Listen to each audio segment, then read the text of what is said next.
I'm gonna say the story of Snow White and the Seven Dwarfs. Once upon a time, in a land far away, a queen gave birth to a beautiful daughter. The girl was fair as snow, and so they named her Snow White. Sadly, the queen died shortly after the birth. The king remarried to provide Snow White with a mother. The new queen was very proud of her beauty. She had a magic mirror that told her she was the most beautiful woman in the world. This continued for several years. One morning, the queen asked the mirror, "Mirror, mirror on the wall, who is the fairest of them all?" The queen was shocked when the mirror replied, "Snow White." The jealous queen hired a huntsman to kill Snow White, but the kind-hearted huntsman could not kill her.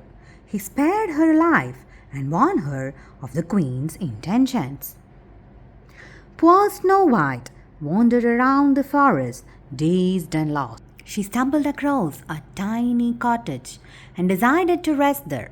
The house belonged to 7 kind dwarfs. On hearing Snow White's story, they invited her to live with them. Snow White happily accepted. Hooray! Once more the queen asked her mirror, "Mirror, mirror on the wall, who is the fairest of them all?"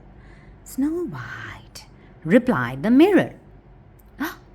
Now the queen knew that Snow White was still alive.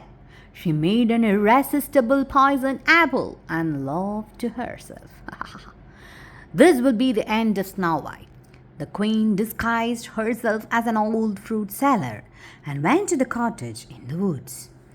"Have this delicious apple, my dear," she crooned. Snow White was drawn to the ruby red apple. She bit into it and fell unconscious. Oh, poor Snow White. When the dwarfs saw Snow White, they thought she was dead. They couldn't bear to bury her, so they built a beautiful glass casket and laid her in it. A prince was crossing the forest when he came across the glass casket and exquisite Snow White lying within. He was so taken by her beauty that he opened the casket and laid a kiss upon her. Suddenly, Snow White opened her eyes. The dwarfs were delighted to see her alive.